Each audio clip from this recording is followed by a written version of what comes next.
me.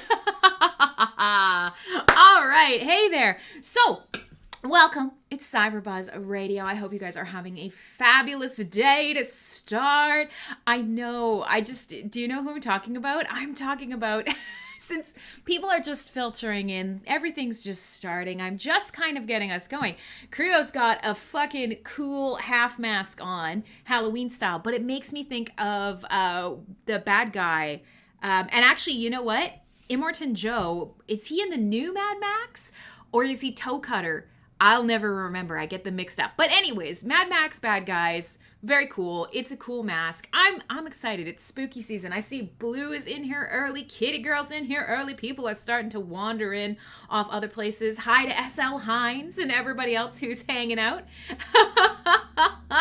So, it is, of course, Saturday. My name is Crimson Clad, and this is CyberBuzz Radio. And we hang out, we talk a little bit about tech, we talk about blockchain, we listen to cool synthy music. Now, for me here today, it is a beautiful, drizzly, chill day.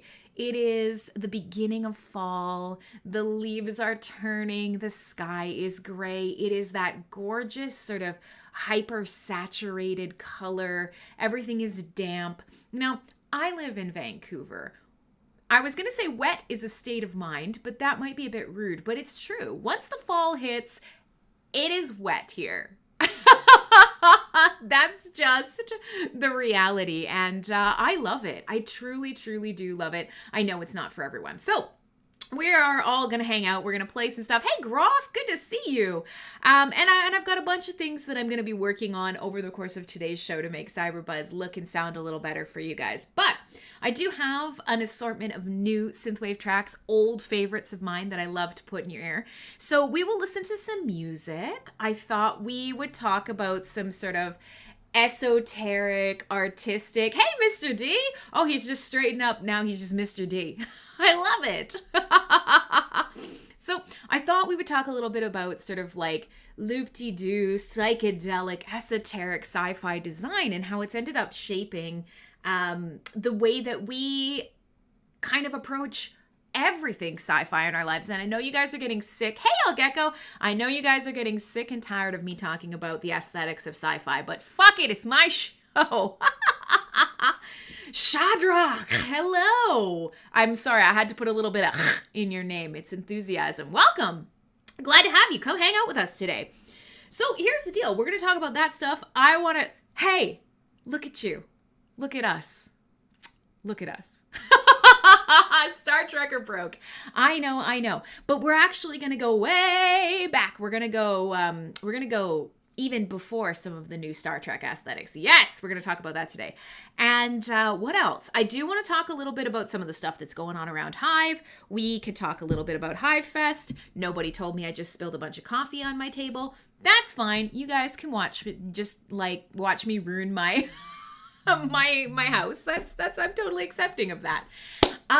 So yeah, talk a little bit about Hive Fest, and then maybe some other little bonus details, because you guys know how I find articles and things out and about the web, and I found one that like maybe nobody will care about but me, but I'm so excited for it and I want to share it with you guys. So lots of synthwave music, hopefully some fun chat, lots of people wandering in here now, and that's really cool, right? That's what we're gonna do. My name looks cool in your font, right? What do you do? Yeah, well, I happen to have the whole chat over here, and if you're wondering what that cool font is, that's the Blade Runner font. Because, of course, this is CyberBuzz, and we love retro future, and some of those early neo-noir, tech-noir, retro-wave, synth-wave, cyberpunk things. Hey, Otto! You came again today. Good to see you. So, that is basically what informs this show. This show is a little bit of music like live radio. It's a whole lot of talk because you can't shut me up. And often I teach about things that are happening in blockchain if you have questions or comments, if you're interested in the Hive ecosystem, or I just talk about things that are loosely related to disruptive technology and sci-fi. Some days I get tired of the entire world and I sit here and we just bitch for an hour or two. So we'll see how today shakes out. So Chop Lamb is saying first.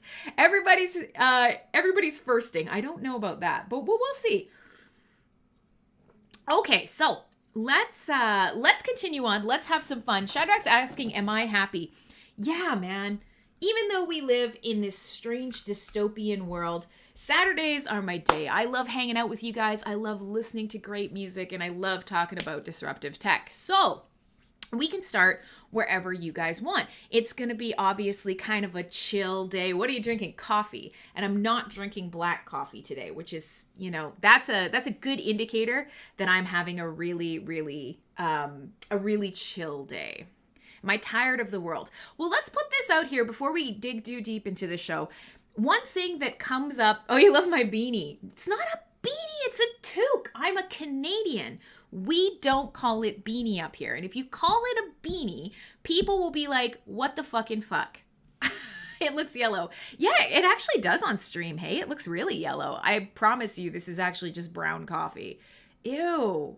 We got to figure out what's going on. I wonder if that's the lighting or it's gross looking. Just like me. Shadrach's going straight for the hard questions. And I think, you know what, we can tie this into some of the chat today. But let's kind of come around because I want to put this disclaimer out there before we get talking. Often on this show, because we talk about technology and we talk about disruptive technology, we talk about blockchain, and we talk about the places where technology and people collide. And this is one of those things where it's really easy to see the negative a lot. We're scared of AI. We're scared of, robot terminators coming to life. And in all of the sort of future sci-fi retro properties that kind of inform the way that we see the world and the way we see even like things like blockchain, they're scary. They're dystopian. And so often on this show, we go into worst case scenarios. We talk about how busted the world is. We talk about how, we talk about often things that have some pretty scary technological and moral implications for the human race. And then sometimes we're like, hey, there's a bat hanging outside my house. Neat. So, we run the gamut here. And if you ever leave this show feeling negative or feeling like scared of the world, it's not my intention to put you there. But some days, we talk about the heavy stuff. So, yeah, very Black, exactly, very Black Mirror-esque, because Black Mirror is kind of the same kind of things that we focus in on this show. We have this incredible new technology. Is it VR? Is it AI? Thanks for coming and hanging out. Thanks, Shadrach, for the subscribe. And so it's one of those things where we talk about it and then we're like, holy shit, this stuff is terrifying. What? So we just got to make sure that we find some good music and we talk about the positives because technology's made our lives better. You know what's really cool? Not like dying at the ripe old age of childbirth, or like you stub your toe and you walk out of the house and it turns out you died of dysentery. This is good. Technology is good. It's how we use it and all of the cool things that are happening with it that we have to sift the good out of that. So, all right, let's continue on here. And let's start with Shadrach wants to know how many times I go live. This show is once a week. Full Force Radio is once a week. I will do better to make sure that is more visible. Hey, Solo, good to see more people jumping in. Someone's been playing Oregon Trail. Yeah, do you guys remember that as a kid? Where it just like to teach you a lesson, this stupid fucking hard game that they sat you down and they're like, oh, did you drink the water? You got cholera. Oh, did you walk 10 steps? You got dysentery. Oh, you know what? You're dead anyways. Did you go in the desert? You're dead. Did you move? You're dead. Did you not move? You're dead. Fucking Oregon Trail. I think a lot of kids learned some difficult lessons about video games playing Oregon Trail. Oh, gosh.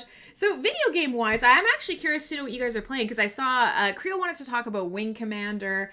Crystal was asking me what I was playing the other night. There are a lot of really cool games right now, and I know we focus on VR a lot on this show, and I do have some that I wouldn't mind sharing with you towards the end of the show as well. So I think today is going to be a very chill chat day. I didn't plan too much on the roster, but one of the things that I did want to mention, that I did want to get out there, and that I kind of wanted to have on the agenda today, is I wanted to talk a little bit about how close we came to not having the sci-fi worlds that we have now. Yeah, Oregon Trail is like the OG Souls game. Isn't that the fucking truth? It's Dark Souls before Dark Souls Dark Souled. Yeah, absolutely. And Solo, yeah, I saw you were asking about it earlier too. You're doing Battlefield 2. 255 bots on one map. Well, last week we talked a little bit about loading NPCs in world, and we talked a little bit about some of the restrictions and problems that come up in VR, specifically about adding a lot of assets and a lot of bots. That's wild. Hey, Trinkowski. So, where I wanted to go and where I wanted to start today was because I saw, again, another group of reviews from people who have seen the new Dune. Now, Dune has come up on our show before because Dune is one of those really interesting sci-fi, fantasy, crossovers. It's high science fiction, but it's also high fantasy. And a lot of people don't realize that sort of crossover. But have you ever thought about what was happening with Dune before this new movie? And if you go back even further, did anybody besides really, really hardcore science fiction fans know much about Dune before David Lynch's film? And if you go back to that time period, that's what I want to talk about today. I want to talk about the impact that the idea of Dune had on the entire world, and not just the entire world, on the entire artistic, comic, gaming, movie world. Because I don't know if people know all of the history behind it. So I thought we could talk a little bit about that today, just because I love cool science fiction art. I love the retro takes on what the future might look like, because if you go back, a lot of the best science fiction that we still are drawing on today, Philip K. Dick and all of these sort of proto-cyberpunk writers were creating these worlds that directly influence what we're doing right now in blockchain, in AR, in VR, in the metaverse. This is all stuff that was talked about in books written in the 50s and the 60s. It's kind of fucking wild. So, hey, Shimogo, good to see you. I haven't dropped in to say hi to you. I always pop in and watch your streams, but I don't always say hi, depending on what you're doing. It's good to see you guys. So this is really cool. Solo, you are like target audience today. So there are lots of people who haven't seen the movie. Dunn is laughing out loud at me. I want your opinion, because quite a few of you are watching and listening out and about around the universe right now. I want to know, did you ever read Dune, or did you see the original movie, or have you seen the new one? There are 3 distinct versions of Dune that exist in the world today, and I want to know, any of them, have you seen them, read them? What order did you get them in? And there's a reason I'm asking you this, and we're going to kind of dive into it in a second. And part of the reason that I'm asking this is because honestly, a lot of people don't realize the heavy, heavy cultural roots that Dune grew into everything. Now, I mean, there was this song that was everywhere for a while. Do you guys remember? I think it was it Fatboy Slim?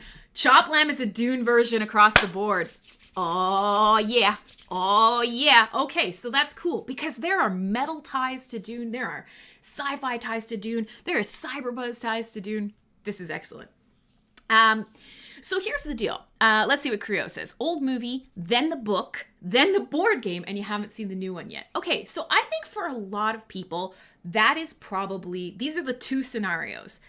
Nothing Dune, you don't care. Or you saw the old movie and you're like, what the fuck is this? And then you read the book. That seems to be the journey.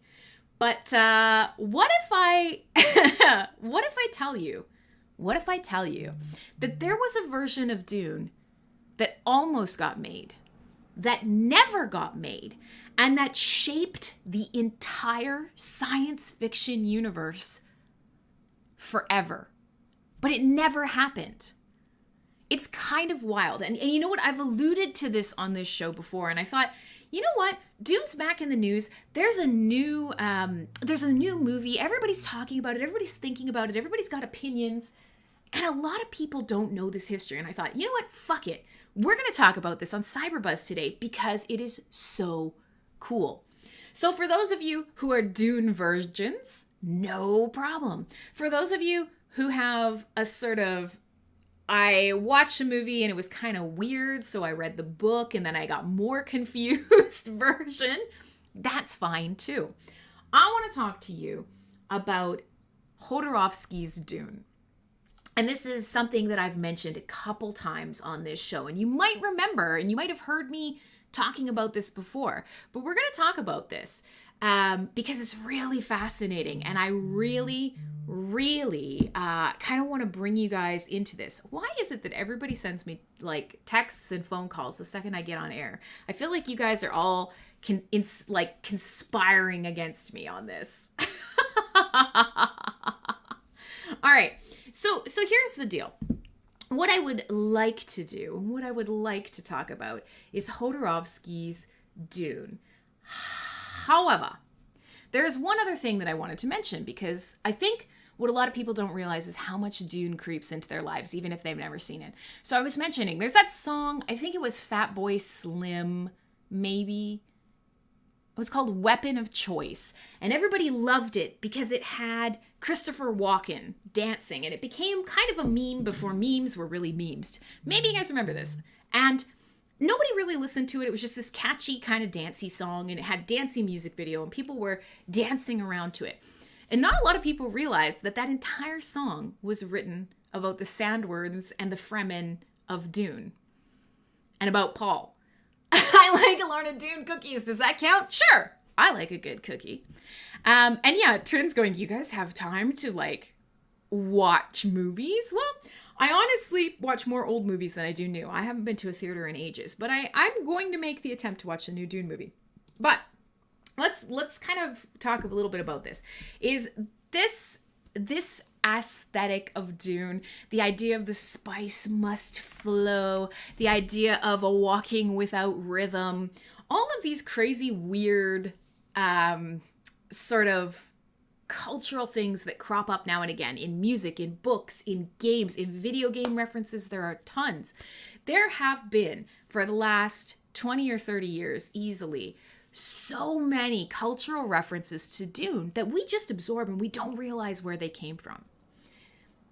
That's the shape of, a great sci-fi or fantasy property. It just becomes a part of our lives and we take it for granted. And so here's this new movie. Like I said, I haven't seen it yet. Here's this new movie reintroducing that to people a whole nother time. And yeah, this is a great opportunity for me to talk a little bit about the best Dune movie that never, ever existed.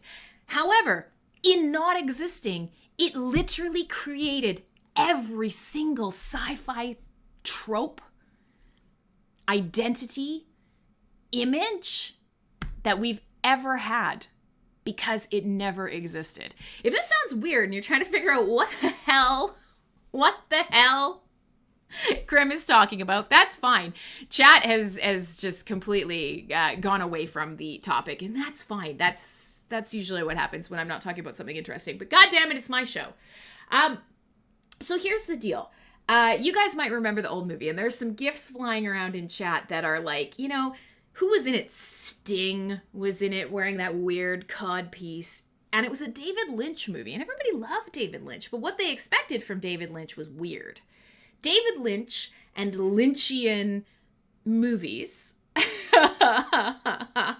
are strange, they're exploratory, they're spooky. If you come to Full Force Radio, we did an entire Full Force Radio deep dive on David Lynch inspired metal music. We talk a lot about Twin Peaks, but if you watched David Lynch's version of Dune, you're like, okay, It's not as confusing as Lynch movies tend to be, but it certainly has a distinct visual style. Well, here's the deal. It could have gotten weirder. So I'm talking about something, and I'm going to type it in chat so people can go out there and look this up. Jodorowsky and Jodorowsky's Dune. And this was something where you had another filmmaker who heard of a property and said, I'm going to make this. I want to make this. The book had already been written, but only the really hardcore, esoteric sci-fi fans had any interest in Dune. Now, that's fine, but what that meant was a lot of artists had kind of heard about the story and were kind of inspired by it, but most people had no idea. Just some sci-fi book, just another sci-fi book, whatever. Well, Jodorowsky had this idea that he was going to make his version, and it was going to be the most glorious movie of all time. It was going to be the most incredible sci-fi movie of all time. It was going to be the world's biggest spectacle. He was going to create the ultimate fantasy, sci-fi, psychedelic, exploratory version of Dune ever. And this was before David Lynch made his movie. So Jodorowsky is this really weird, avant-garde, interesting filmmaker. And we can talk a little bit about him, but frankly, it doesn't really have anything to do with where we're going. But he said, I'm going to make Dune. And when I say he planned to make Dune, he planned to make Dune knowing the story and changing it in a lot of ways, and then making it the most colorful craziness. You know what? I've watched the documentary a number of times. And this is why I was thinking about it, because I was going to recommend it to all of you guys. But the part that stuck with me, and the reason that this keeps coming up, is because he built a team to make this movie. He built a team out of artists, sci-fi visionaries that he admired, that he thought, these are the people who are going to create my vision. Now remember, his movie never got made, but he built a team that went on to create every single iconic sci-fi movie moment ever. Literally. And in fact, most of the sci-fi that we have today, and especially in movies, and most of this vision of the future that we have today, these retro future movies out of the 70s, out of the 80s, even moving into, 90s, whatever.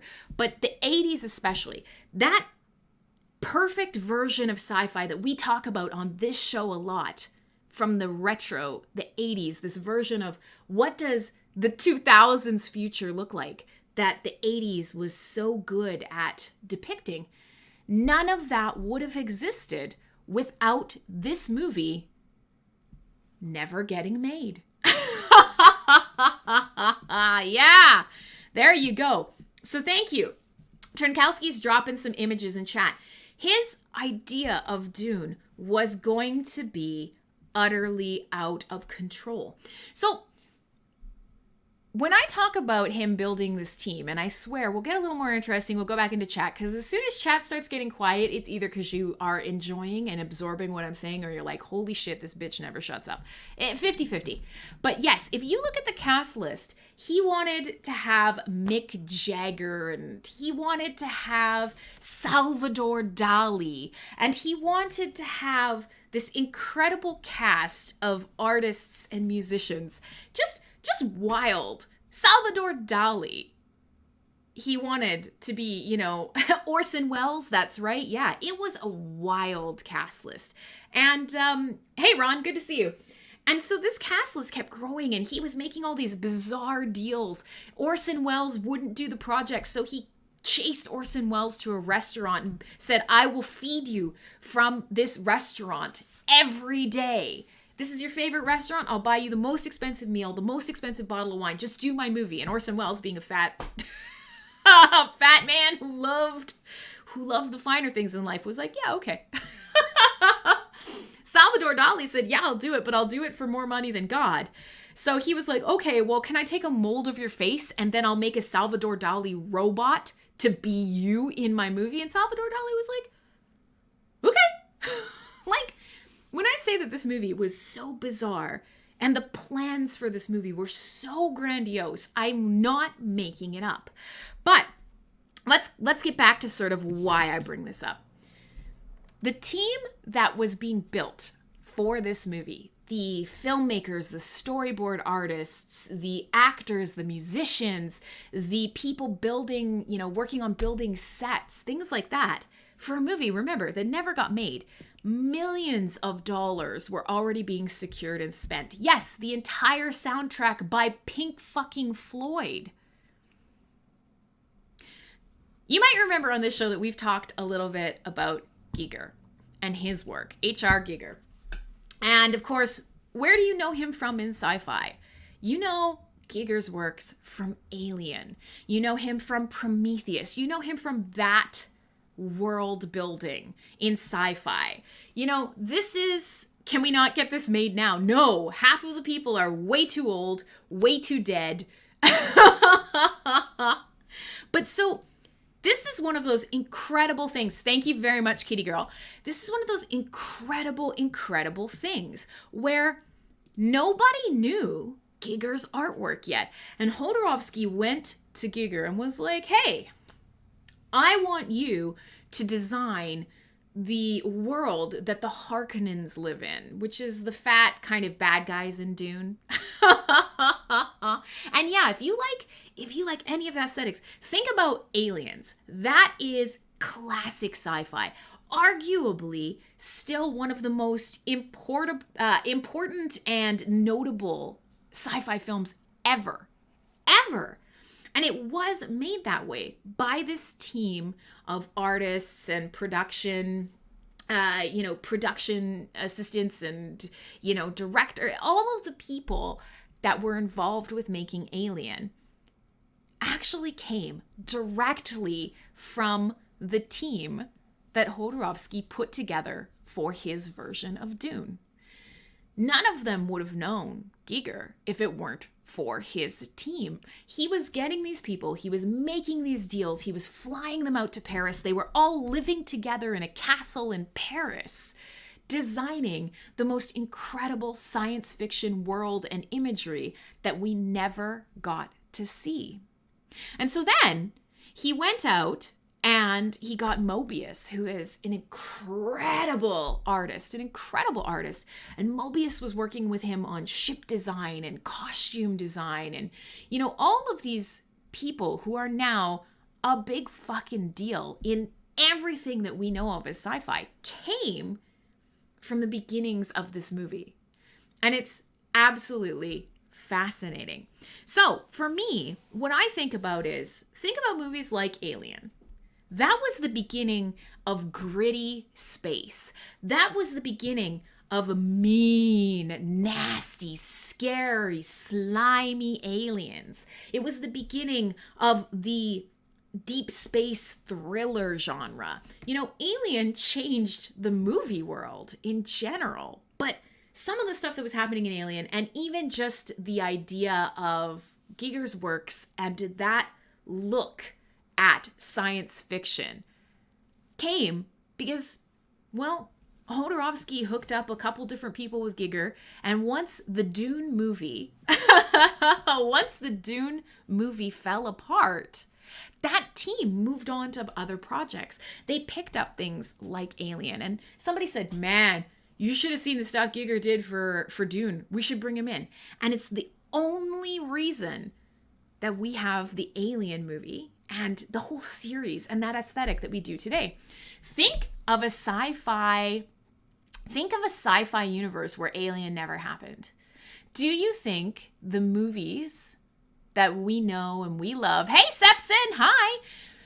Do you think the arc that science fiction took would be the same without some of these movies?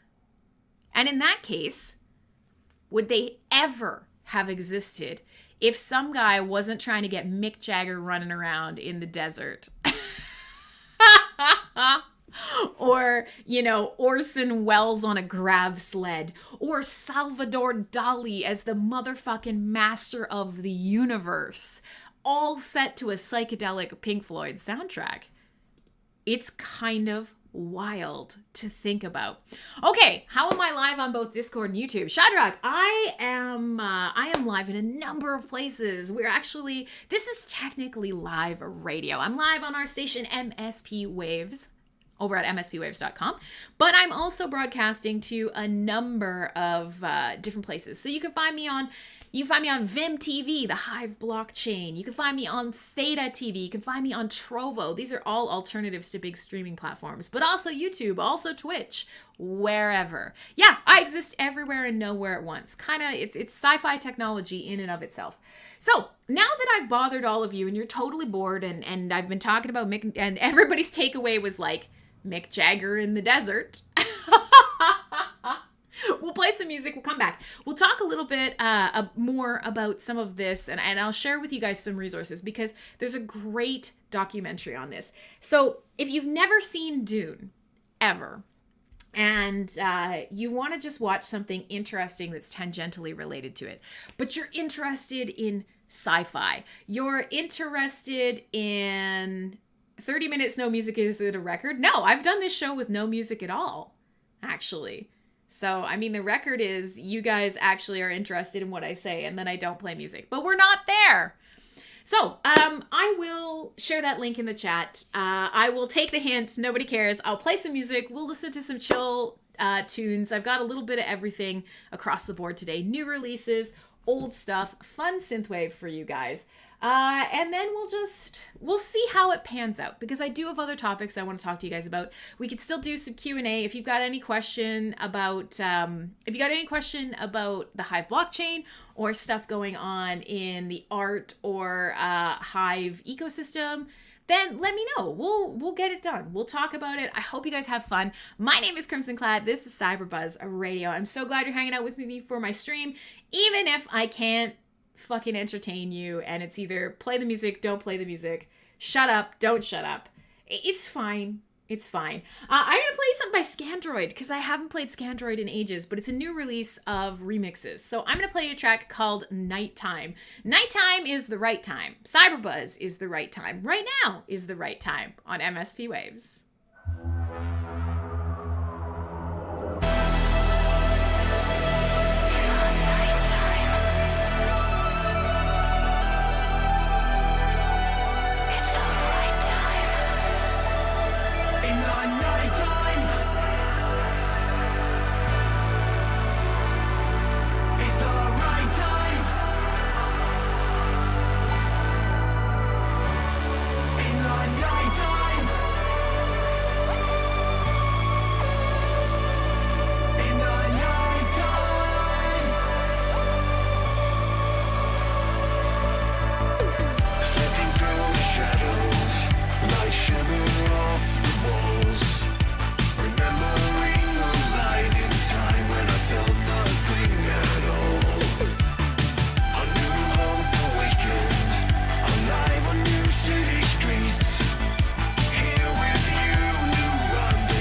realized the other day? I never stop the music on time.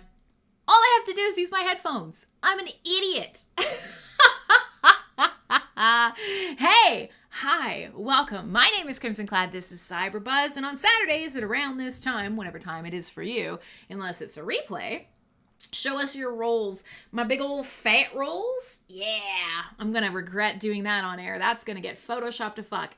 You know, one of the most interesting and horrible things about being a live streamer and about being a live entertainer and a live educator is everything you do or say will 1000% be used against you all the time. And anything you do in any way, shape, or form that is at least mildly, maybe not embarrassing, but basically anything you do will come back to haunt you instantly. I'm just used to it now. I've always had at least a little bit of a thick skin, but man, oh man, outside of the times that streaming and chatting with you guys, the best community has broken me, more often than not, I'm just invincible now. Honestly, fuck you guys. All right. So I did actually see some good questions in chat there. We can talk a little bit more about Dune. We could talk a little bit more about Alien and sci-fi and these dream teams that were created and you know, Giger's art and all these things that honestly come up really frequently on this show, but that we never really get into. I thought we could discuss this more, but that's only if you guys want. And part of that is because you guys often God, I'm trying not to read the chat.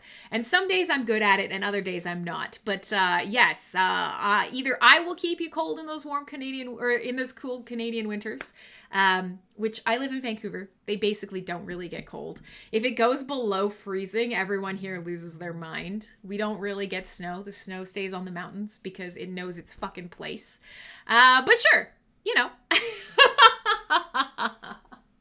All right. So there were a couple of different comments in there. There were a bunch of different things going in a bunch of different directions.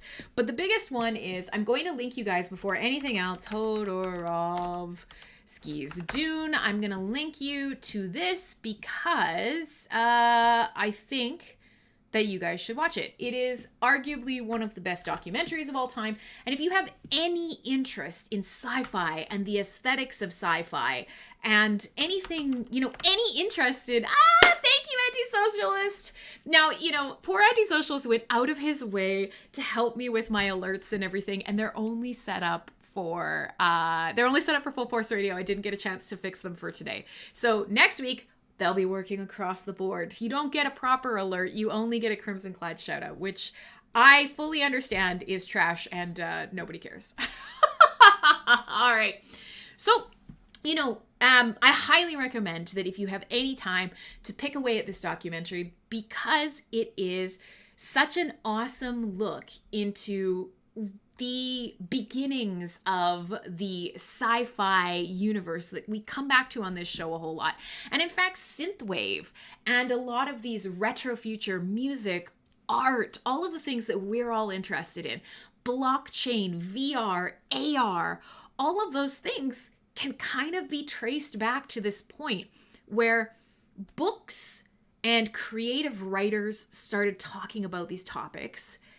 And that jump to bring them to the big screen started here. And the aesthetics that I talk about all the time that we just take for granted as that vision of the future that we just have because we grew up watching these movies or, you know, consuming this content.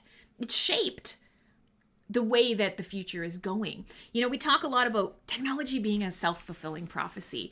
Star Trek talking about things like, what is it, the transparent steel or the clear aluminum?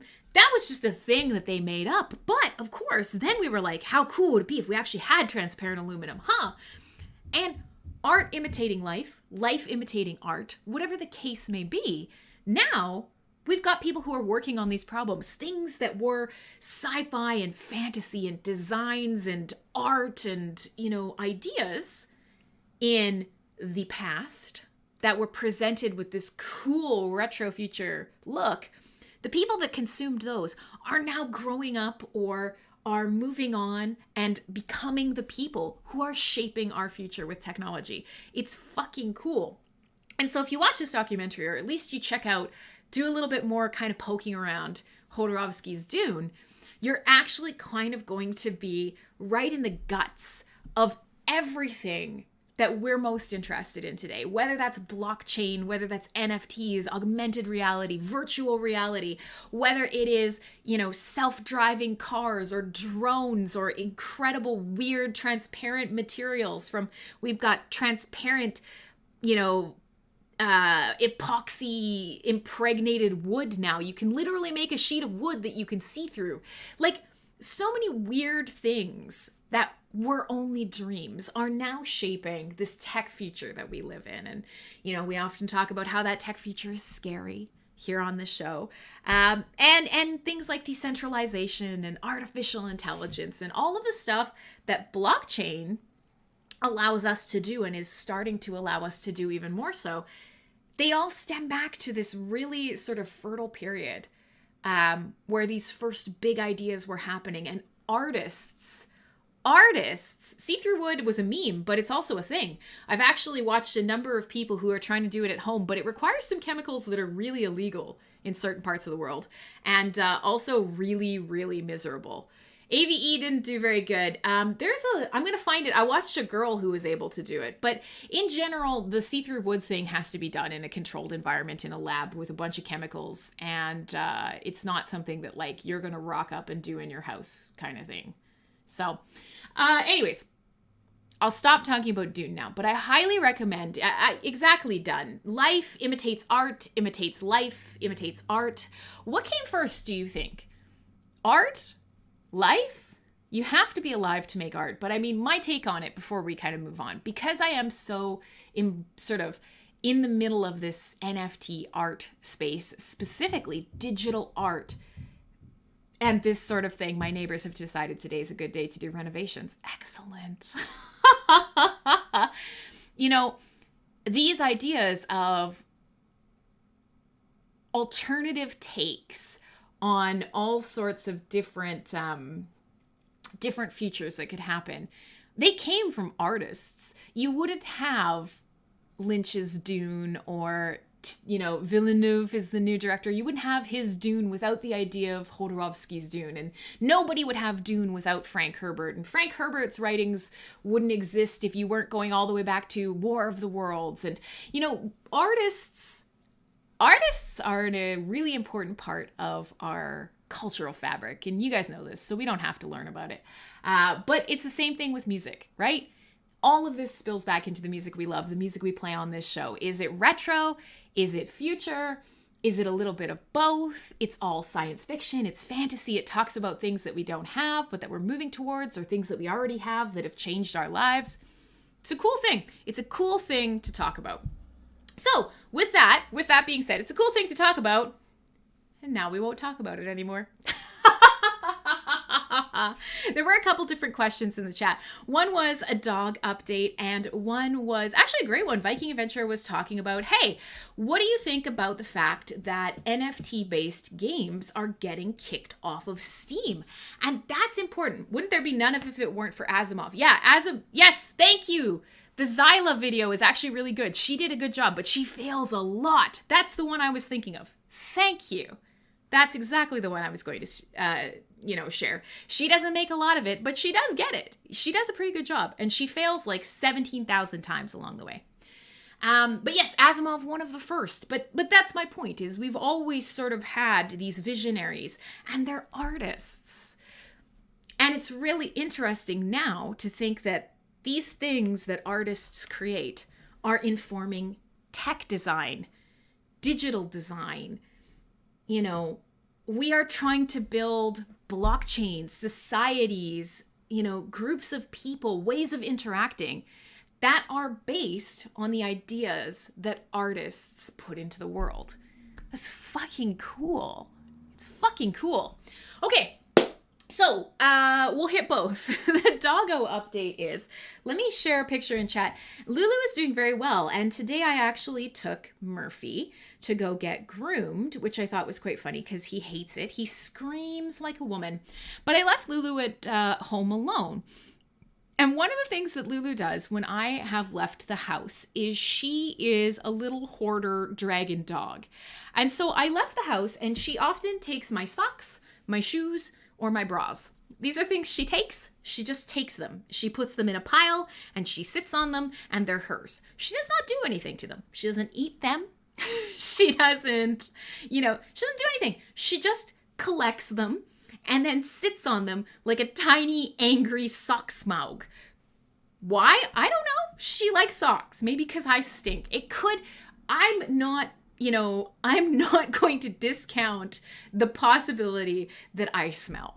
But if I do smell, it is something that she seems to identify with. So when I leave the house, I will find a pile of my laundry, my socks. One time, like I said, I found her sitting there with like my bra, like draped over her feet. Why? I don't know. So yeah, she's my little sock smaug. My little Lulu Smaug. And she's ridiculous and it's so fun. And thank God she doesn't chew anything. Because if you've ever been a woman, which, no judgments, and you've ever had a dog, also no judgments, you know what? Yeah, I think Mr. D, I think there is a little bit of guarding behavior as well. One of the worst things in the world is thinking about or having happen when a dog eats your stringy underpants. And then you have to pull the stringy underpants out of the other end of the dog. Now, many of you will only have to imagine this. And let me assure you, it's awful. It's awful. It's terrible. Please, please, please don't try and discourage your dog from eating your underpants, is all I can say. But so Lulu doesn't eat them. But so I left the house today with Murphy. Murphy got groomed. Lulu stayed at home. It's still a little too traumatic for her. And when I came back to come up here, everybody's like, no. So when I came back up here in my room, in my studio, you will recognize the vista. I found perfectly placed, Murphy was up here with me earlier, my shoes. And don't wear underpants. Also something that I do frequently. But every now and again, you have to have them. You know what I mean? Like things can happen and you do sometimes have to wear underpants. You have to be careful. Like you leave the house in like a little skirt. You have to wear I guess you don't. But do you want a Britney moment getting in and out of a car? Listen, this is not... Let's make some technology that automatically blurs out vagina slips. We'll just put it in everybody's glasses. Is that the nanny state? The technological nanny state? But so I just dropped a picture in chat. I came upstairs and my shoes were perfectly placed in my office. They're actually still behind me on the floor here. Perfectly placed. And somehow she got both of them up here and she lined them up. How is this possible? She lined them up the same way they were at the door. The only thing I can think of is that she grabbed both of them and then put them down because they're still exactly the way they were at the door. Perfectly. I'll pick them up. Here, look, I will pick them up.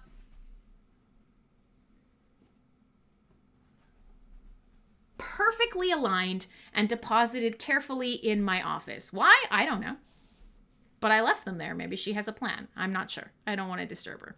So that's the dog update. She's very sweet.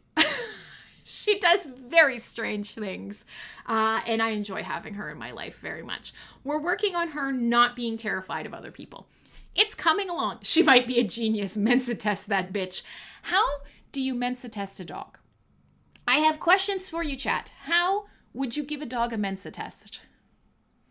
What indicates intelligence? This is some technology questions that we have to ask. How come we don't have something that properly communicates with dogs yet? You can buy them the buttons that they hit and then they'll talk to you like food, food, food, food, food, food. I don't want my dog to be able to yell at me. No, thank you. Okay, we've gotten so far off the plot, but that's the dog update. She's adorable, and she leaves my shoes places. Go fish. I'm still... Thank you, Dracos. I'm still trying to figure out why and how. How did she get my shoes there?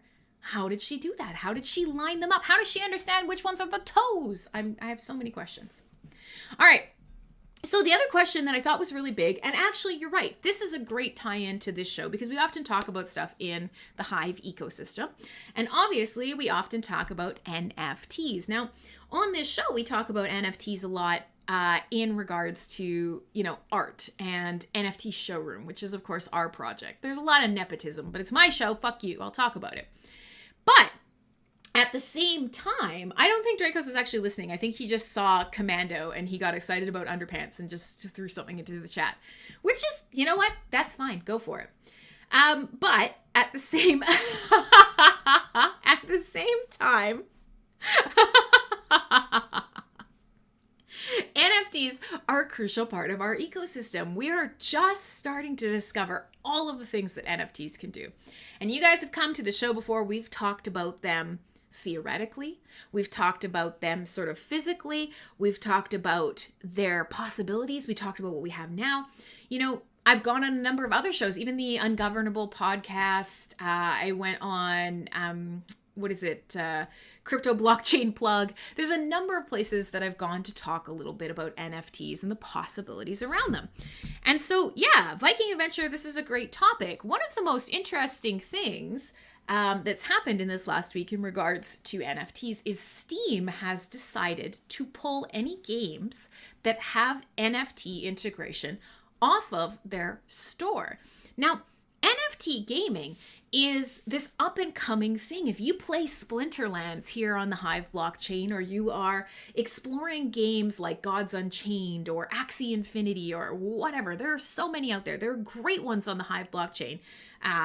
You got Rising Star, or there's a new one coming out that's going to be called Farming Tales. Like, blockchain gaming and NFT gaming is one of those things where we're only just very, very, very gently, hi Julia, very gently discovering the tip of the possibilities. And this is very interesting. Now, yes, and you know what, Solo, I was actually going directly in that direction. Oh, yes, and Trinkowski, that's a great point. Not Steam the blockchain, but Steam the game platform for now. Steam the blockchain, I don't know, man. Who cares? You're right. We should maybe care, but I don't care. So here's the deal. Now, this is going to be something that I think is going to be an educational aspect. Games now have crossed a line and they can never come back. That's what NFTs have done. There is a line now where you can own gaming assets in a way that is immutable. It can go with you anywhere. It can be attached to anything. It can be transferred freely, quickly. There are so many reasons why having game assets as unique, immutable NFTs is really important. Now, we've talked about this before, but we'll quickly kind of go in this thought experiment before we check out the rest. So yes, there's some cool stuff going on around Hive with NFTs and gaming, specifically Kitty Girl. That's a great one. Yes, the battle token. And actually, if you're interested in learning more about Hive gaming in general and gaming in general around this ecosystem, you should check out Hive Pizza. They're really involved in getting gamers onto Hive and getting more things tied into Hive. And if you're interested in using Hive for games, or you're interested in playing any of these NFT games on Hive, they also are a wealth of knowledge and a great group of people. So with that shill out of the way, let's talk a little bit about this. Let's just kind of frame this little next bit of conversation. You spend a bunch of time in, Skyrim, and you get a generic sword. Get a generic sword, generic model, generic stats. No big deal. It crops up over the course of the game. It rubber bands to you. You pick them off the ground. You're like, yeah, steel sword. Okay, whatever. And as you get stronger, you pick up stronger steel swords. And it's the same fucking thing all the time. That would be, not an NFT asset. But every now and again, you kill a boss, right? You kill a boss and you get a named sword.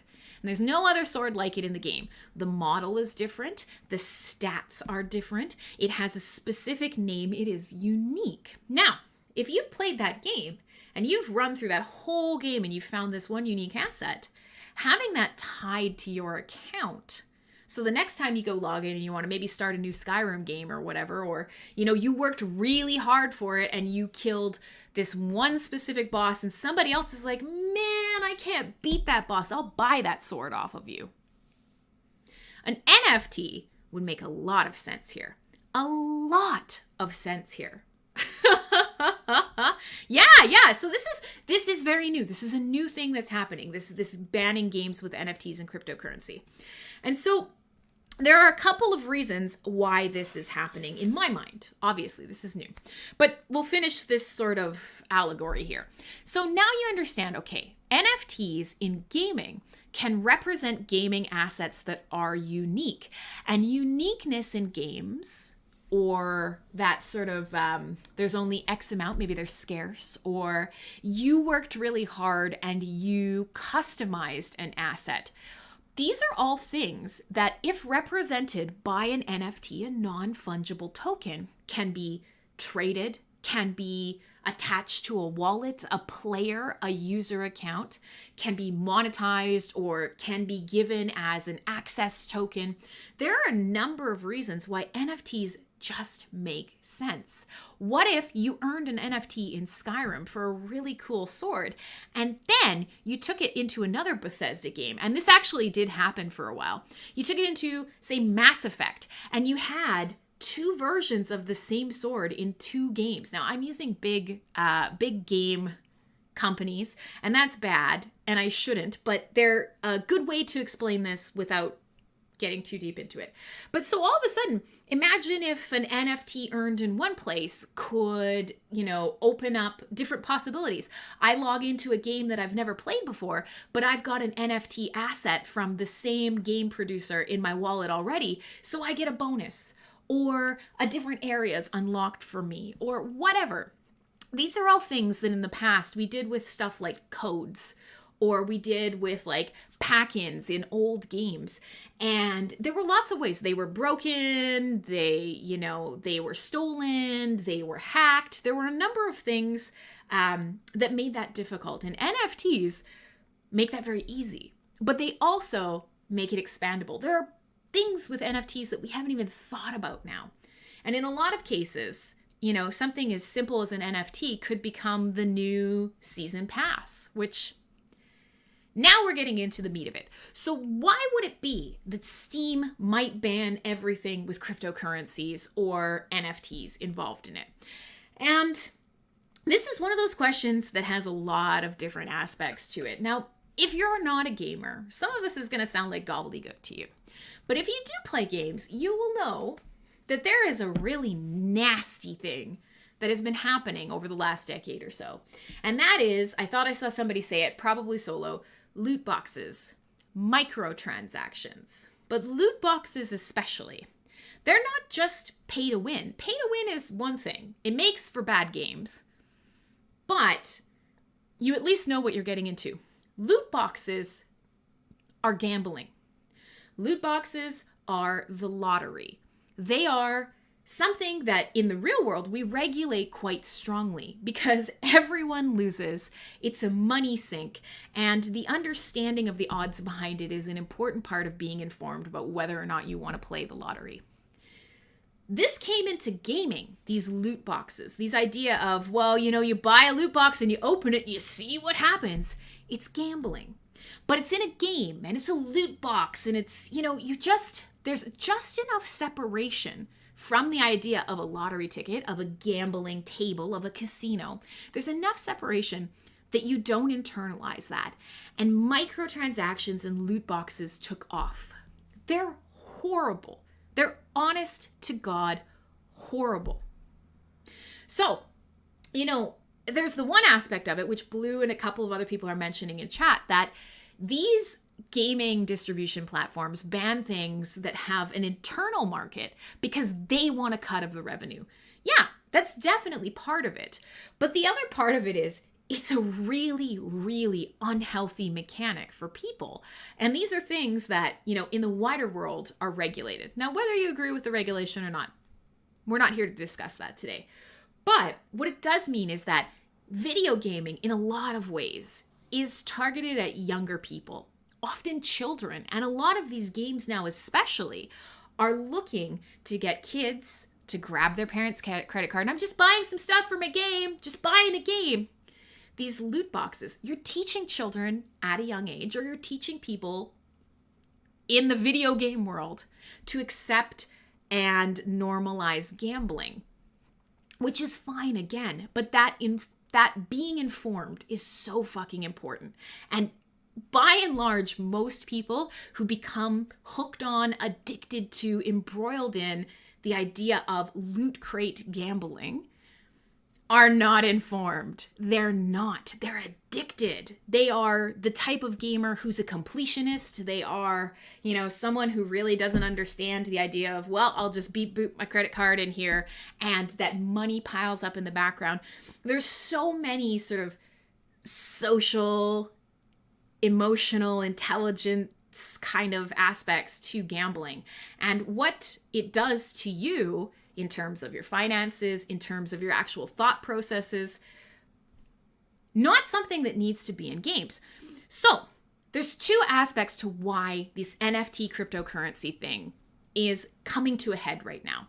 And that's basically it. One is distribution platforms do not want money coming in and coming out of video games that they can't get.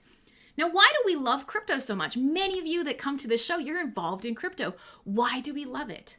It's yours. You hold on to it. It is self-custody. It is only the transactions you want to make. It is voluntary, and it is no one can take it from you. Now, in the game world, think about WoW Gold or, one of these other sort of games that has an internal marketplace. If it's a centralized marketplace, they just take all the stuff. They just take all your coins. They think you're cheating. They don't like your face. You had an offensive name, whatever. They just take all your coins.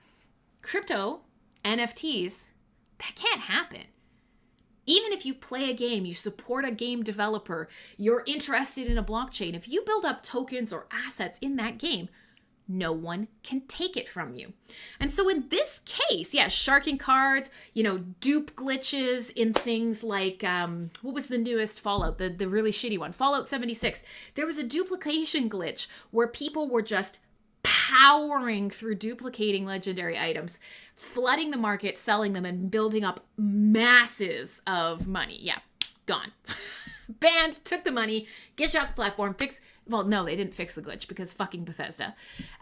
But so here's one aspect of it is, this is money that we can't touch. There's nothing we can do. If you want to pay us in crypto and you voluntarily give us crypto, then we can have it. But if you don't, or the game is not built for you to voluntarily include us in the transaction, too bad. Too bad. Now that rankles in a day and age where, piracy is a big thing, where people are becoming more and more critical of the state of games as they're released. It turns out that people don't necessarily want to buy buggy games. They just do, because up to this point, AAA games, everybody pre-orders a game. They put out a buggy piece of shit. That's just how it's been. But people are starting to question that narrative. So that's one aspect of it. But the other aspect is NFTs and cryptocurrency needs a lot more education around it. Now, we know that. Maybe you've come to the show and you're like, Crim's fucking talking about those weird beep boop computer coins again. And that's fine. Many of you that do come to the show or watch or listen wherever, you're not into the blockchain yet. That's okay. You don't have to be. It would be cool if you were. And I'd love to help you if you want. So, of course, shoot me a DM. But in the case where you're not involved with this, crypto and NFTs specifically from the outside right now are getting a lot of attention as gambling. Remember how we said loot boxes are gambling and that everybody's worried about this gambling aspect? Well, there is a perception in the wider world that crypto, that's gambling. NFTs, that's money laundering and gambling. And it's hard because without proper education and without kind of working through this, if there are crackdowns on loot boxes, then it's really easy to say, crypto, NFT, yeah, we'll just ban it. You know what I mean? Just, nah, we'll just ban it. It's easier. I don't know. I heard criminals use Bitcoin. Oh, God, it crashed, and now nobody has any money left, and it's a big scam. It's a pyramid scam. Let's just ban it. Oh, if we collect crypto, or, we're not collecting crypto, but maybe we have to report on, KYC for customers who buy games on our platform, but we didn't get the crypto, so we don't want to do the paperwork. There's so many reasons why this has probably come up. Substance says, I'm just here to hear Krim's voice. Well, that's good, because you hear a lot of it on this show. And so, without even jumping into that great link that Trinkowski put up there, I actually haven't read the PC Gamer article. These are the two specific reasons right off the bat that this is going to be an uphill struggle. But much like loot crates and everything else, Pandora's box has been opened. There is no going back, especially when you find games like Splinterlands, like Axie Infinity, these play-to-earn games, or you find games where, I don't have to worry that I kept my physical card in my back pocket and then I ran that fucker through the washing machine and now I don't have a card anymore. There are so many reasons why gaming and NFTs go hand in hand in these great puzzles, access keys, continued passes, memberships, all of these things that can kind of create really effective communities inside of games, or really effective sort of engagement and inventories inside games. Also can be tied back to things that threaten distribution platform revenue, that threaten, even game creator revenue. Anytime you have an asset in game that is created, that you get in a game, maybe you paid the game developer for your NFT. But if you turned around and you said, okay, well, that was cool, thank you, I bought it from the game, you got a cut of that transaction. Fantastic. But I went out on the marketplace and I said, but now I'm going to sell that asset to someone else. If it's not set up in the contract that there is money going back to that developer, you could actually even cut the developer right out. There are a lot of reasons why NFTs being introduced into the traditional gaming and gaming distribution system are terrifying. And I think this is going to be an incredibly interesting thing that plays out. This is the start. Now, there are a number of games, and I can't remember, it's Rust and something, that actually has been talking with Steam the whole time, explaining what they're doing, explaining why it's important, talking about NFTs. And Steam was like, cool. And then was like, by the way, go fuck yourself. Everybody off. So this is one of those things where this is just the start of the dialogue. This is just the start of game companies and small developers and blockchain and cryptocurrency advocates doing more educating, doing more advocacy, and kind of figuring out where this goes, because there's no putting the genie back in the bottle. Not this time. It's exactly the same as microtransactions. It's exactly the same as loot boxes. They're not going away as much as we want them to.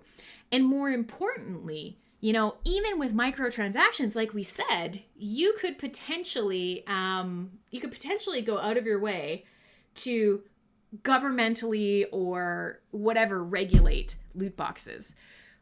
But a game that has crypto or blockchain assets, life finds a way. The entire purpose behind many blockchains and many of the infrastructure sort of ecosystems that are built to support these games are specifically so they cannot be regulated. It's an interesting time to be alive.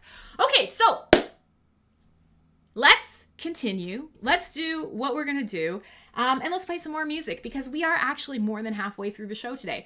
We talked a little bit about Jodorowsky's Dune, and we talked about it specifically as one of the greatest movies never made, but more importantly, as the precursor to some of the most important science fiction aesthetics and design and creators that shaped the entire fucking world. The future of technology, of movie making, and of science fiction in general. If this movie never got made, the entire world would be different.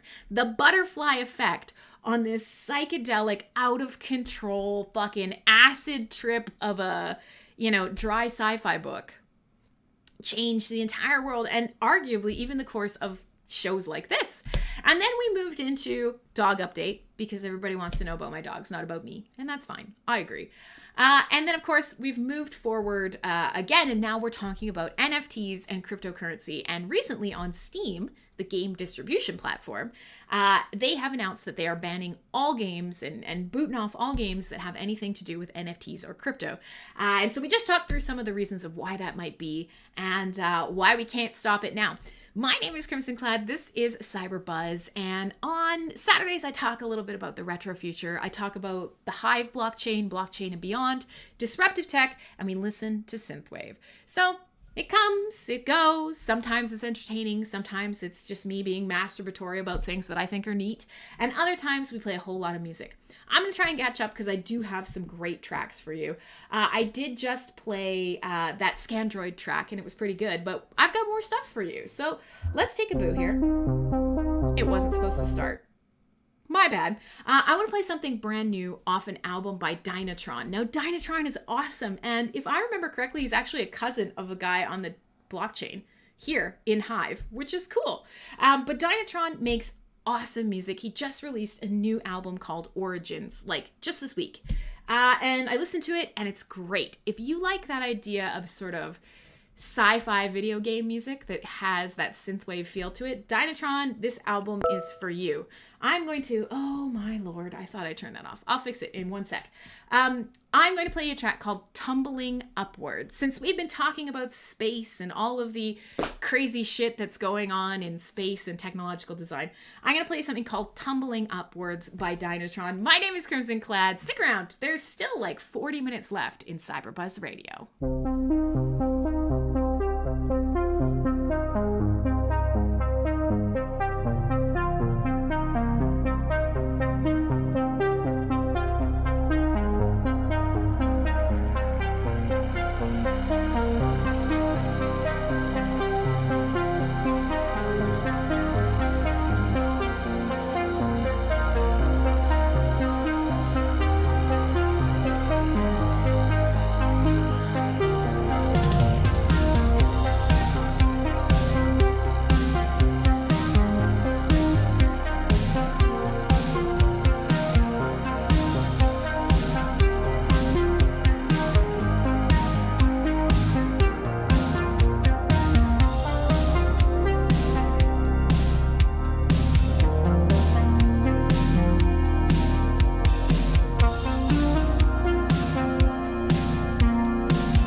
Yeah, so there you go. I'm a big fan of Dynatron, and I have been playing Dynatron music for you guys for the better part of 4 years now. But new music is good. It's got a beautiful new cover. I don't know if you guys saw it. I'll flip back over so you can see it if you're watching.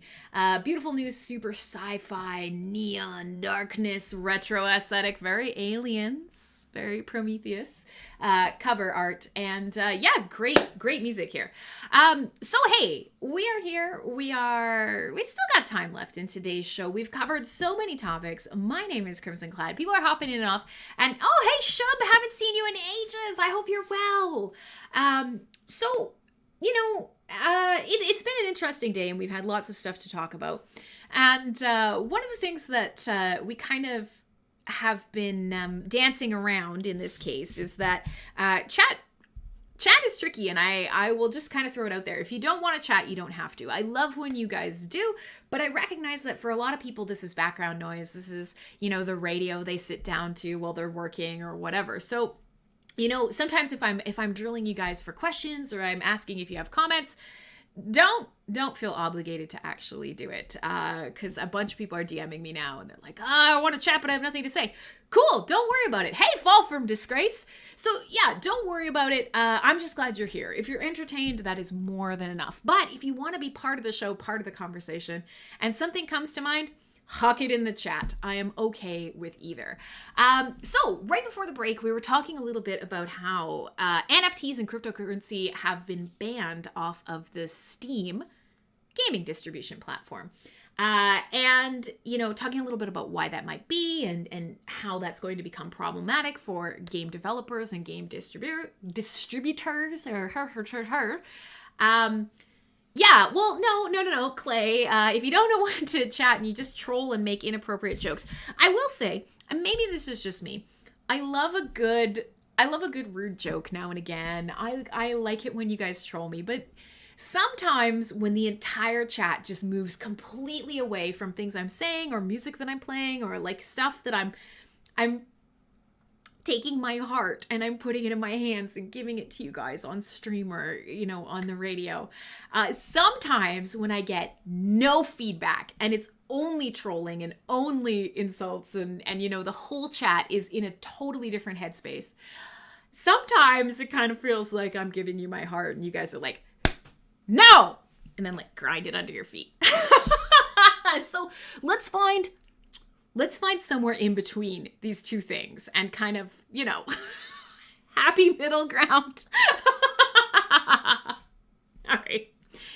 So, you know, in the break there, Trinkowski had a great point. If you do play games on Steam, and many of you don't, I mean, Steam for me is a love-hate relationship. I'm a big fan of good old games. I definitely like, you know what? I'll throw it out there and people are going to get mad at me for this. I actually really like Xbox Game Pass. You can play pretty much every game with Xbox Game Pass if you are a console gamer on Xbox, obviously. And you can use it on Windows PCs as well. So the long and the short of it is there are many options out there, free to play, cheap to play, you know, retro gaming, new gaming, whatever. Wherever you want to play, A-okay. But Steam in general, it's tough for me because there are a lot of choices that they make and there are a lot of things that they do that I don't love to support. And their launcher is sometimes problematic and just, you know, they're doing their best, but it's not always a great fit for me. But one of the interesting things that Trinkowski was pointing out is they actually have what is essentially an NFT system in place, which is a really good point. You were talking, Trinkowski actually took a little shot of his screen. If you use a platform like Steam, think about, yeah, Otto, that's you, Black Xbox player. So now think about things like achievements.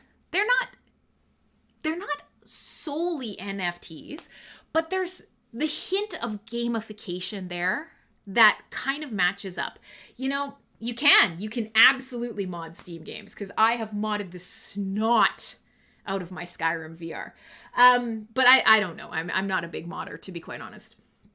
But what we were kind of talking about was think about achievements in games. And if you're a non-gamer, this again won't matter to you. But achievements in games are these trophies, badges, banners, do X thing in our game, and we will give you a little reward. Now, on the Xbox system, that's achievements, where there's hidden shit where it's to get you playing the game longer. It's to get you bragging rights for things you've done to the game. They're tied to your account. Your gamer tag has a series of achievements attached to it. Your PlayStation number has a series of trophies attached to it. Your Steam account has these badges. But Steam is a little different. Steam, again, gaming content platform. Because you can trade them and you can sell them. Now, if you earn an achievement on Xbox because you beat The Witcher on Death March difficulty, that's bragging rights. That's time, sweat, blood, tears, probably your last 4 brain cells. But you can't rock up and sell that achievement. You could sell the whole account, but you couldn't sell that achievement. Here on Steam, they actually have a badge, a trading card style system. You play a game, you earn a badge, you earn a card, and if you want, you can sell them on the market for collectibles. Now, that is essentially almost everything that you could do with an NFT. The difference being, these are not community created items. They're not specific artists. They don't unlock anything. These are a gamification thing, a gamification scheme on the Steam platform. They just are there. Okay. So it starts becoming really clear that, maybe there are people who are buying these badges, trading these cards, playing these games, creating these little collections. There's a pretty good chance that this is threatening to them. What if games started creating NFTs inside them? Like, would you buy or trade these meaningless little cards on Steam's platform if they don't get you anything? If you could buy or trade them inside the game and either directly support the game developer, which Steam's little cards and badges aren't doing, or if you could unlock new assets, if you could, trade them back and forth with your buds or put it on the alt account, or, you did something that almost nobody can do, so it's worth a bunch of money in the game. All of a sudden you can start seeing why, okay, maybe there are a lot of shady things at play here behind this ban. Maybe, just maybe, Steam is feeling a little bit threatened, and traditional game distribution, traditional game development, traditional game community models of engagement and monetization are being shaken up by NFTs. Well, that's the fucking point, isn't it? It's cool. It's cool to see. It's going to be an uphill battle. And you know what? There are plenty of NFTs out there that are trash.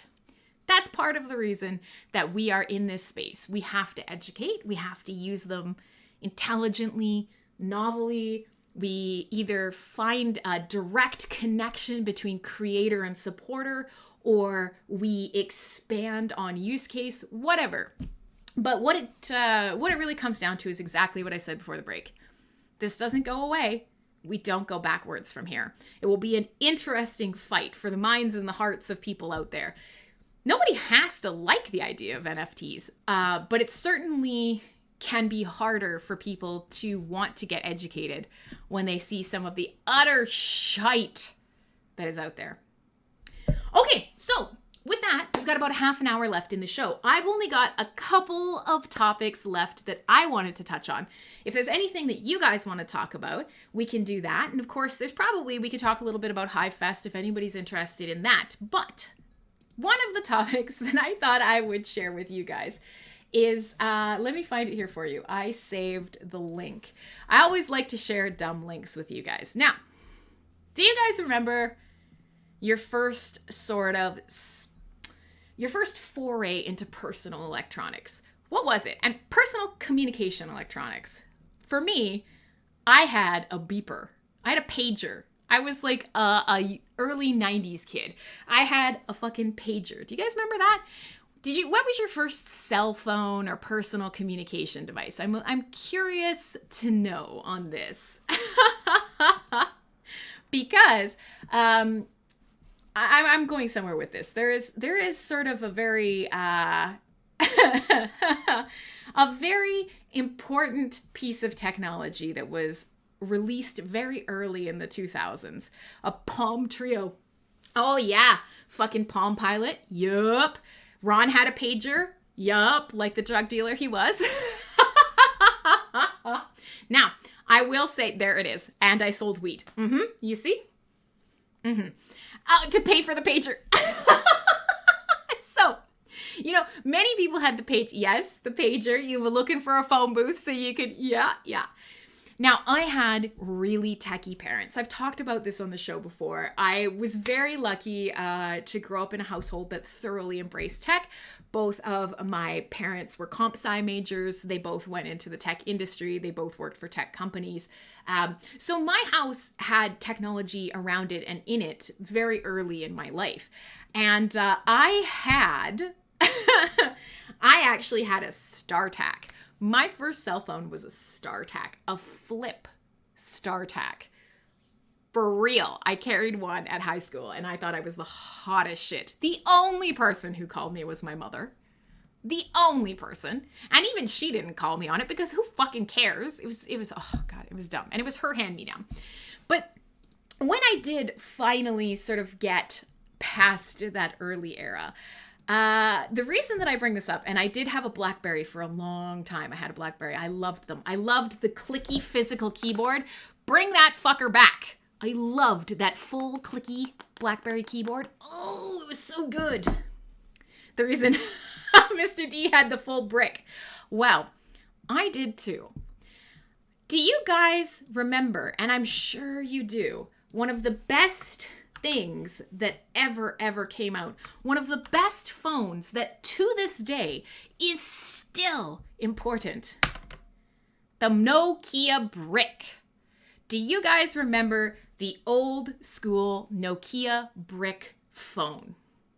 That phone could live through anything. I had one, and I had one because I remember as a kid getting drunk and being like, this thing's invincible, and throwing it into a wall. And it was fine. I just picked it up again afterwards. The Nokia brick, you could drop it, you could throw it, you could run it over, you could put it through the washing machine. The batteries never fucking died. You'd annoy a cassette player. That's amazing. Hey, easy streaming. Motorola Razr. Yeah, the Razr was shortly after the Nokia. I've still got my Nokia. I still have mine too. But remember T9 where you had to click each button 3 times? Remember that? Yeah. These phones were everything. They were everything. And they're still used today. If you go to something like DEF CON, yes, the hydraulic press channel trying to crush one of these things. Look at it. Look how fucking tough that shit is. Substance going, I bet mine would still work if I have the charger. I plugged mine in the other day. It's fine. I wish I had it in this room. I put it away somewhere. I'll try and find it again. I had one that I bought specifically because Nokia absolutely understood the mind of the teenager. Mine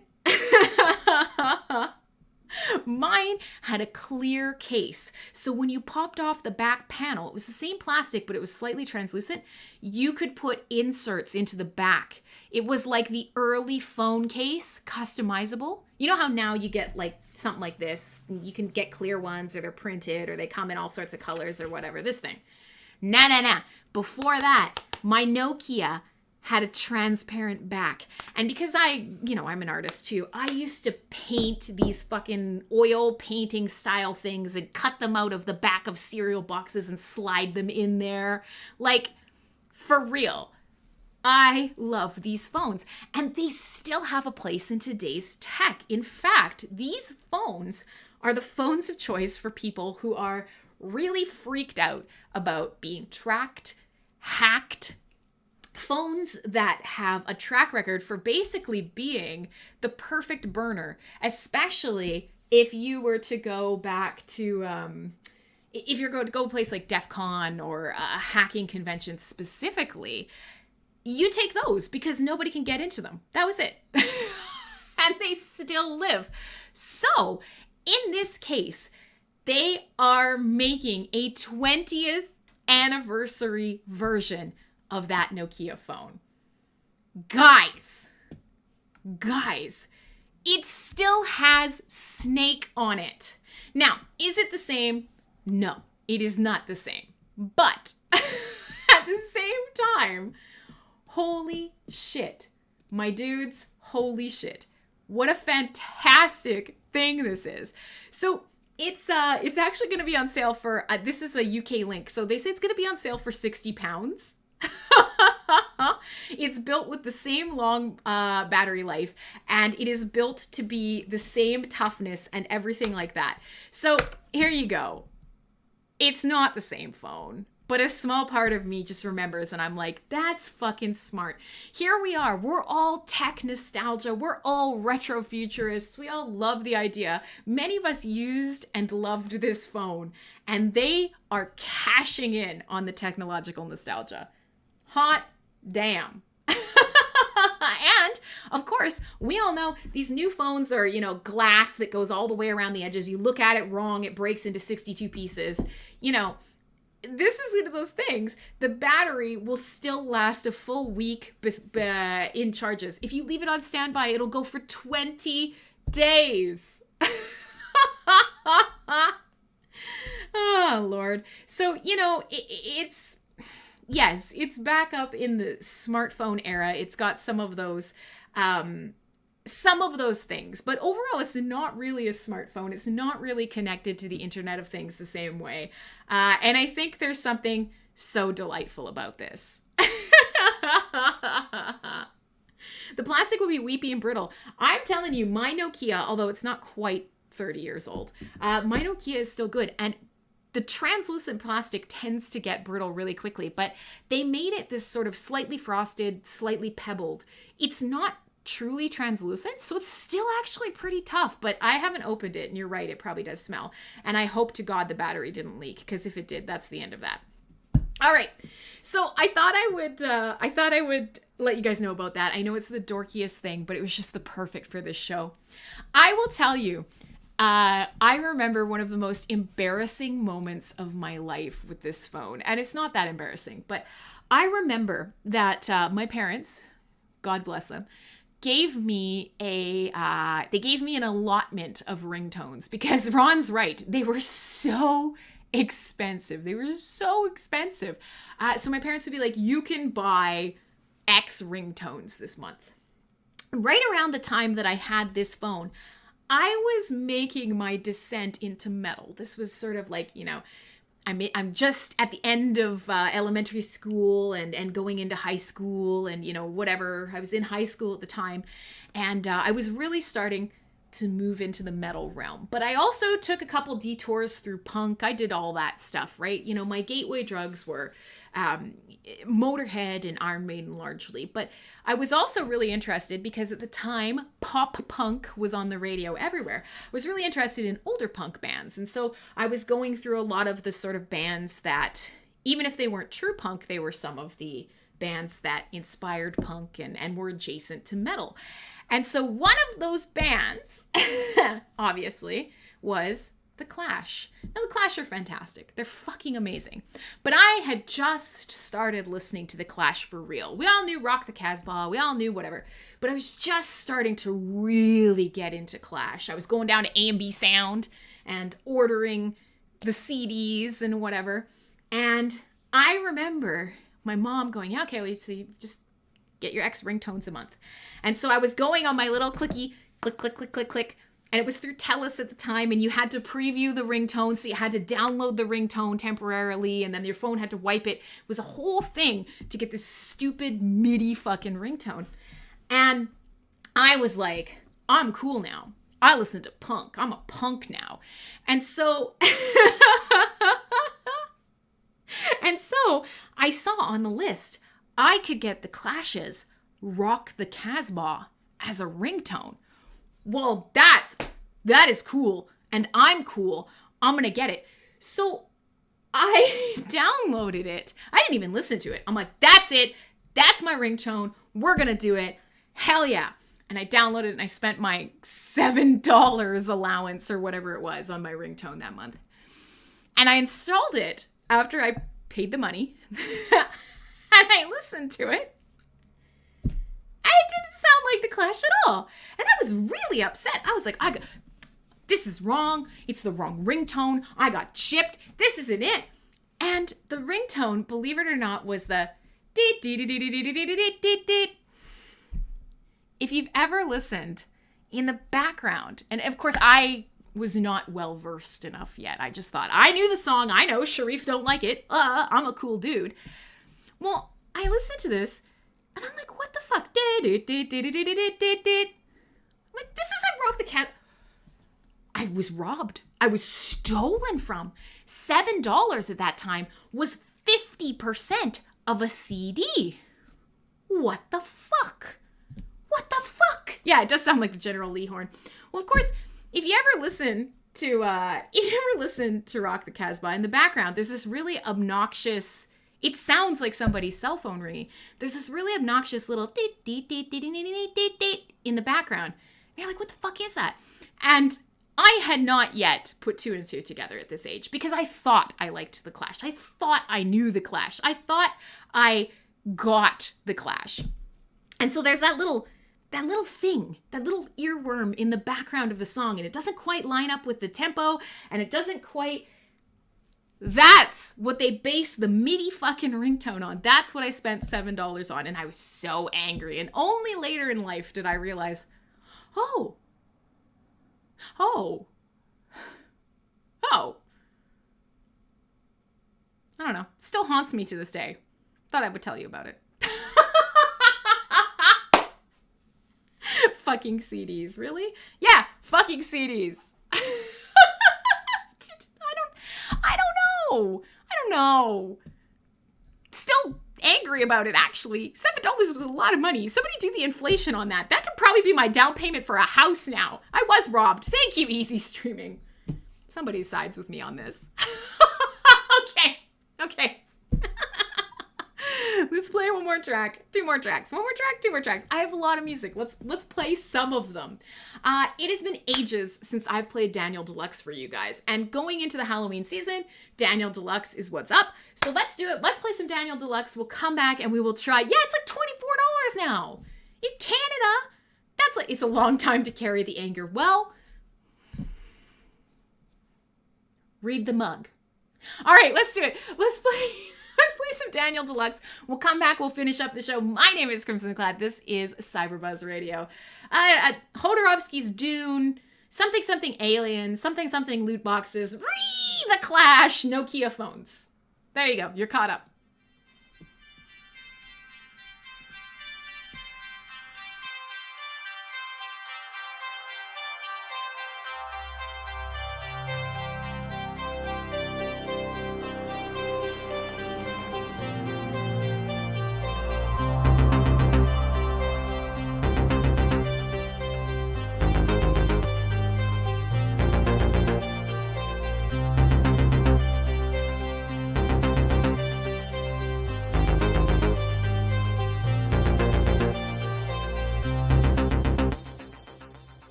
go.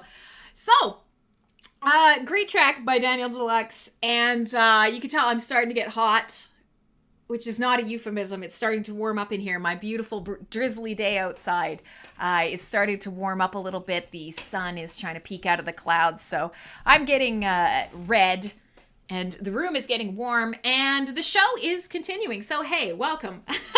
The way of Krim is the way of life. I don't know if I've started a cult, but I'm fine with this. It's great. Krim never forgives, never forgets. You know what? I forgive way too easily, actually. It is something that I'm working on.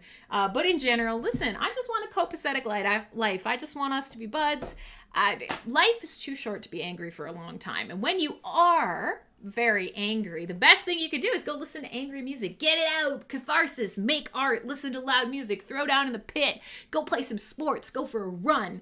And then be like, okay, well, fuck you. You suck. But at the same time, life's too short to spend the whole thing angry. I do my best. Doesn't mean I'm not a raging bitch sometimes. Hey, Uncle Charminator and other people who are coming to hang out for the stream, I'm so glad to have you here. My name is Crimson Clad, and this is Shameless Full Force Plug. Yeah, well, I mean, I love metal. There's no doubt. No doubt. But hey, so we've been talking about all sorts of things here on CyberBuzz today. We have been talking about Jodorowsky's Dune, one of the most expensive and expansive sci-fi movies that never got made. And the team that was created to make that movie ended up shaping the entire sci-fi movie, sci-fi aesthetic, sci-fi universe as we know it, creating movies that actually the imagery and the technology and the ideas and the designs and everything that came from them, the talents discovered there, shaped our entire world. It's fucking cool. So then we moved on. We talked a little bit about the dogs and how my dog did this weird thing and left my shoes perfectly aligned in my room. I don't know if it's like a message, like a watch your back message. It's like the horse head in my bed or the shoes on my floor. You can't see them, but they're right there. And then we talked a little bit about NFTs in the blockchain space and cryptocurrency, what they're like, how they're changing gaming. We talked a little bit about how Steam is like, hey, if your game has them, go fuck yourself. Get off our platform. So that's all the stuff that we've kind of focused on today. And we've gotten through a 2-hour show like that. So I wouldn't mind playing at least one more synth track for you today. We've already had tracks by M83. We've had tracks by Scandroid, Dynatron, and then that last one was Daniel Deluxe. I have 2 more songs, but I don't think we'll fit them. There is 10 minutes worth of songs and 12 minutes worth of show. So what do you guys think? Do you want to just music the whole time, or do you want to talk about anything that's on your guys' mind? I have one more post to share with you, but it's something you'll have to watch in your own time, so I'm going to make the last little bit of the show that. What do you guys think? What do you want to do? I was going to talk a little bit about Hive Fest, but maybe fuck it. Let's just listen to music today. I'm going to play a track called King of the Streets. It is extra retro. My name is Crimson Clad, and this is CyberBuzz Radio.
right.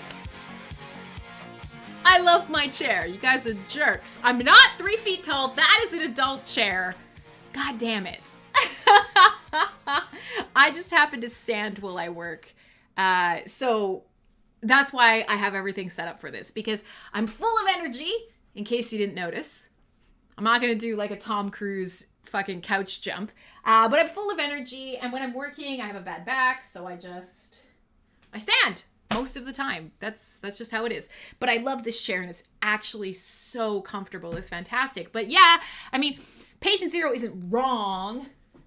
It's all polygons here in the Matrix, but that's exactly why I love it. It's my aesthetic. It's super comfortable, and it's also really attractive, and that's important to me. Design aesthetic is important.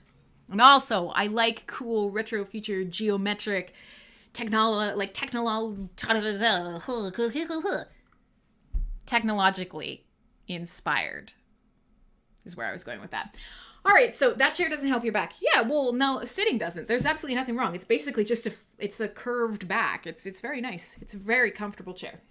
All right, so I don't want to run out of time. I do have one more song. And one of the things that happens is if, I start the song now, then, the show is over and I don't get to say goodbye and everybody's very sad. And that would be sad. So the track I have is too long. It would put us right over the edge. But it's a really good rainy day, slow, sappy track. So what I thought is we'll get to the end of the show, and then I will go a little bit over time on the streams just to play this one song because it's worth putting into the show.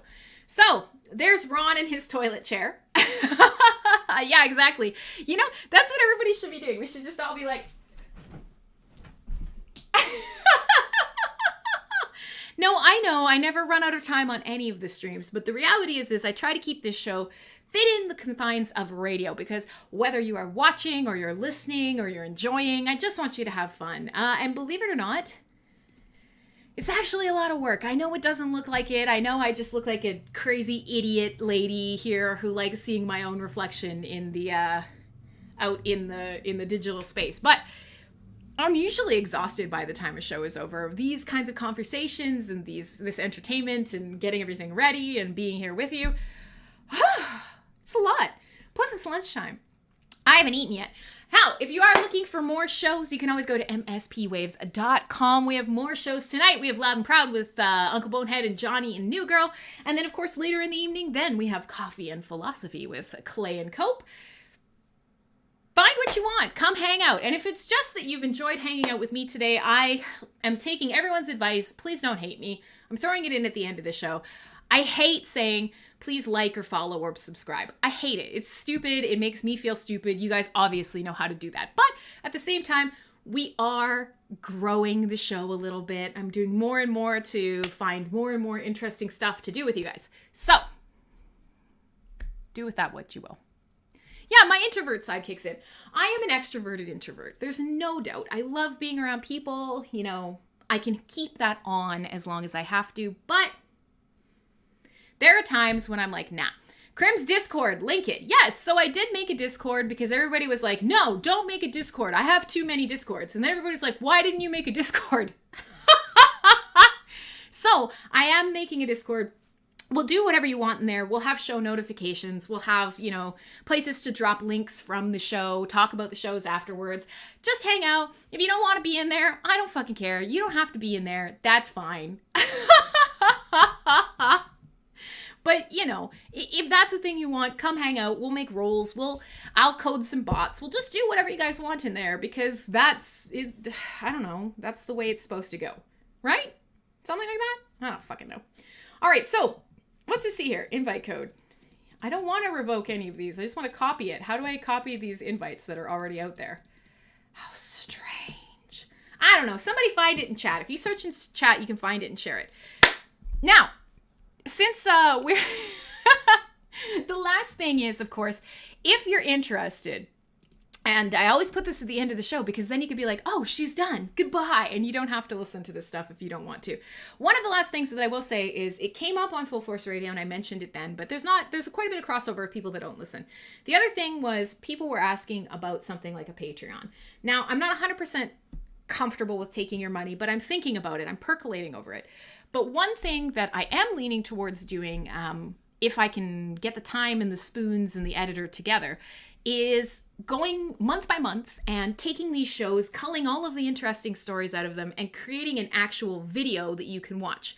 Not a live stream, not a podcast, not with all the back and forth with chat in those videos, but potentially creating short, digestible videos of all of the topics that I talk about in the month of October or whatever. People have been asking for like real videos and not necessarily radio or streaming entertainment. I'm mulling it over. Okay? So we'll figure it out. And again, your guys' feedback, you let me know what you want. I'll do my best to try and figure out if I can find somewhere that meets in the middle, or you should post these on Hive. I do post them on Hive. Not only do I post them on Hive through Vim TV, but first of all, I don't want to sell any of my Hive to pay an editor or whatever. But secondly, there are a lot of people who aren't on Hive who have been asking. So I'm trying to find different solutions for everyone. I want everyone to be happy. With that being said, you'll have to ask me about it later, because in terms of the actual radio station, MSP Waves, I'm coming up to the end of my time here today. So yes, I am posting all of these things on Hive, show notes, building them out, linking to replays, sharing all of the music, all of the articles, all there, all for you to read after the shows are over. This one will be no exception. So keep an eye out for that. And I will see you guys next week. Full Force Radio and CyberBuzz Radio. Bye-bye. Yeah? Okay. So with that is the end of the traditional radio stream. And it is going to be the end of the show today. But I do want to play one more song. Crim Bras. I mean, I'm wearing actually a sports bra today, which is, you can tell I'm not quite as supportive as I normally am. I'm actually a little bit self-conscious about it, to be quite honest. So let's cover that up, and we'll play one more song, because I do want to play one. It's the perfect sort of drizzly, rainy day track. It's a great fit. It's by quite a large musician who has really embraced a lot of what's going on in the Ethereum world, in the blockchain world, in the NFT world. A lot of Synthwave artists are starting to have that crossover. So I want to play something by a guy named Essenger. It's a track called Downfall. It's from a great album called Offworld. Kind of a retro future space concept synth album. It's a beauty. It's a great track. Just gotta imagine these gray, drizzling skies, scudding clouds over the landscape, bright neon inside, soft mistiness outside, and a perfect track here to end the day with.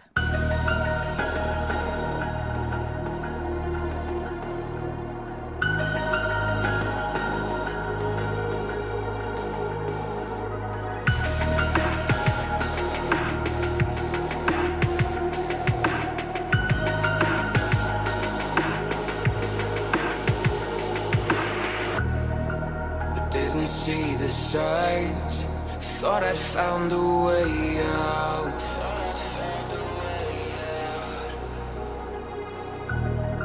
You caught me with those eyes, I'm thinking I should leave now.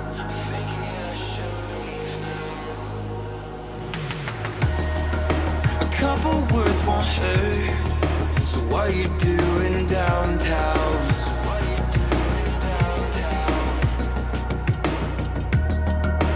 Tell me how you've been, and now my head won't slow down.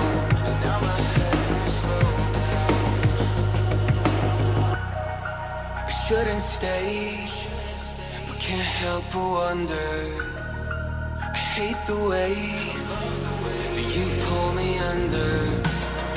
I know I've made mistakes, but this could be my downfall. You could be my downfall.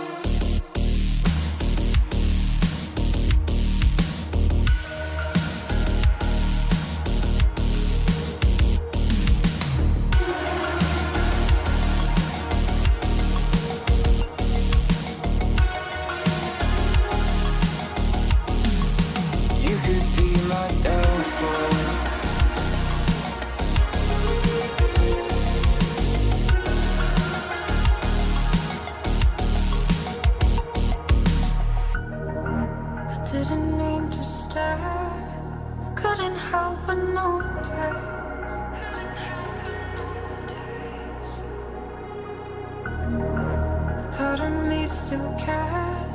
it's over and you know this.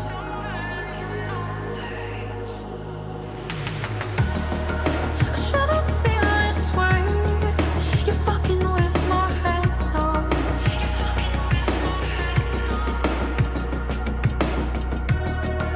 A couple drinks too late, you got me thinking out loud.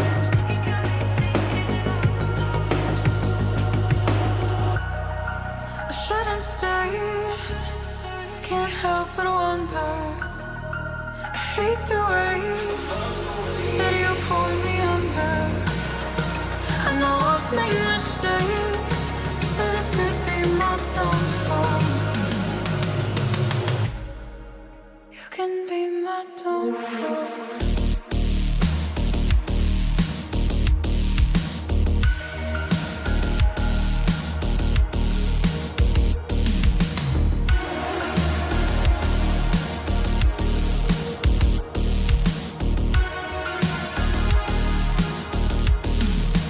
You can be my downfall.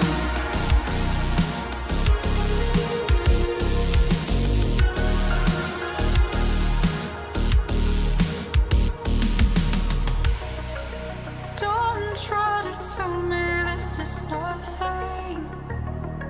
Say it with your hands on my face. Don't try to tell me this is nothing. I can count the reasons with my eyes closed. Calling out your name.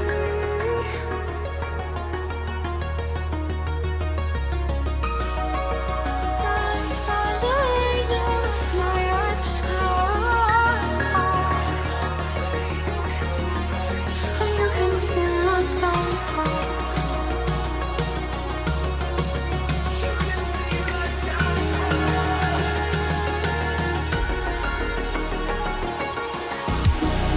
I shouldn't stay, but can't help but wonder.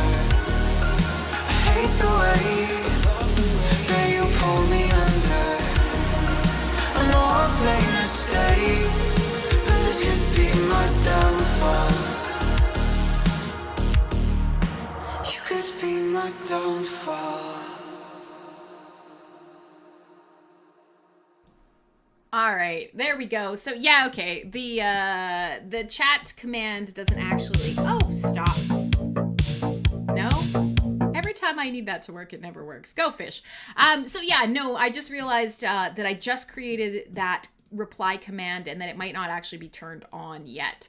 So we'll have to find out here. But in theory, that should be a command that will drop the Discord. So I'll figure it out. We'll figure it out. It is what it is. We'll make it happen. So with that being said, we have come to the end of the show. People listening on the actual radio station are already done. But now for the rest of you, whether you are on Vim or Theta or Trovo or Twitch or YouTube or wherever you're watching, that's the end of today's show. I will be back next live on Thursday. And that'll be Full Force Radio, which is heavy metal, hard rock, and sass. Kind of silly, really loud, not educational at all. If you liked this show, the next Saturday, roughly around this time, I'll be back again. I have to work on it because I think if I create a command while I'm live and already using the bot, it won't recognize that command. But by next show, it'll work. So I'll see you then. All right, guys? Boom. See ya later. Have a great night.